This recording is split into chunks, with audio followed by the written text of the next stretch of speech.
السلام علیکم۔ علم کی دنیا میں خوش آمدید۔ ہمارا آج کا موضوع حضرت علی علیہ السلام کی جنات سے جنگ اور 24,000 جن قبائل کو مسلمان کرنا ہے۔ حضرت ابو سعید خدری اور حذیفہ یمانی سے روایت ہے کہ رسول خدا جنگ ذات السلاسل سے واپسی پر ایک اجاڑ وادی سے گزرے۔ آپ نے پوچھا یہ کون سا مقام ہے؟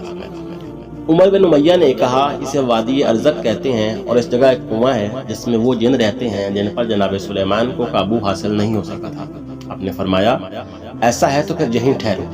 قافلہ ٹھہر گیا تو آپ نے فرمایا کہ 10 آدمی جا کر جنوں کے کنویں سے پانی لائیں۔ جب وہ لوگ کنویں کے قریب پہنچے تو ایک عفریت برآمد ہوا اور اس نے ایک زبردست آواز دی جس سے سارا جنگل آگ کا بن گیا اور دھرتی کانپنے لگی۔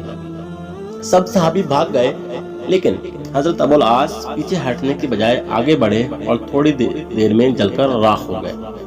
اتنے میں جبرائیل نازل ہوئے اور کہا کہ یا رسول اللہ، کسی اور کو بھیجنے کی بجائے آپ علم دے کر علی ابن ابی طالب کو بھیجیں۔ حضرت علی علیہ السلام روانہ ہوئے تو رسول خدا نے دست دعا بلند کیا۔ جناب علی مرتضیٰ پہنچے، عفریت برآمد ہوا اور بڑے غصے میں رجز پڑھنے لگا۔ تو آپ نے فرمایا کہ میں علی ابن ابی طالب ہوں اور میرا شیوا سرکشوں کی سرکوبی کرنا ہے۔ یہ سن کر آپ پر اس نے زبردست کرتبی حملہ کیا۔ آپ نے وار رد کرتے ہوئے ذوالفقار سے اس کے دو ٹکڑے کر ڈالے۔ اس کے بعد آگ کے شعلے اور دھوئیں کے طوفان کنویں سے برآمد ہوئے۔ زبردست شور مچا اور بے شمار ڈراؤنی شکلیں سامنے آ گئیں۔ حضرت علی نے چند آیات تلاوت فرمائیں تو آگ بجھنے لگی اور دھواں ہوا ہونے لگا۔ تب آپ کنویں کی جگہ پر چڑھ گئے اور ڈول اندر ڈال دیا۔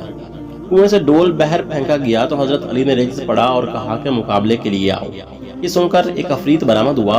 آپ نے اسے قتل کیا اور دوبارہ کنویں میں ڈول ڈال دیا تو وہ بھی باہر پھینک دیا گیا۔ 3 بار ایسا ہوا تو آپ نے اصحاب سے کہا کہ میں کمر میں رسی باندھ کر کنویں میں اترتا ہوں، تم رسی پکڑو۔ اصحاب نے رسی پکڑی اور حضرت علی کنویں میں اترے، مگر تھوڑی دیر بعد رسی کٹ گئی اور علی اور صحابہ کرام رضوان اللہ علیہم کے مابین رابطہ منقطع ہو گیا۔ اصحاب سخت پریشان ہوئے اور گریہ کرنے لگے۔ اتنے میں کنویں سے چیخ و پکار کی آوازیں آنے لگیں اور چکبر کی صدا آئی کہ یا علی ہمیں پناہ دو۔ آپ نے فرمایا قطع و برید اور ضرب شدید اب کلمہ پڑھنے پر ہی رکے گی، کلمہ پڑھو امان ہے۔ غرضے کے بد جانے والے جنات کلمہ پڑھ کر مسلمان ہو گئے۔ اس کے بعد رسی ڈالی گئی اور امیر المومنین علیہ السلام 20,000 جنوں کو قتل اور 24,000 جن قبائل کو مسلمان بنا کر کنویں سے باہر آئے۔ اصحاب نے مسرت کا اظہار کیا اور سب کے سب حضور کی خدمت میں پیش ہوئے۔ حضور نے علی علیہ السلام کو سینے سے لگا کر ان کی پیشانی پر بوسہ دیا اور مبارکباد سے ہمت افزائی فرمائی۔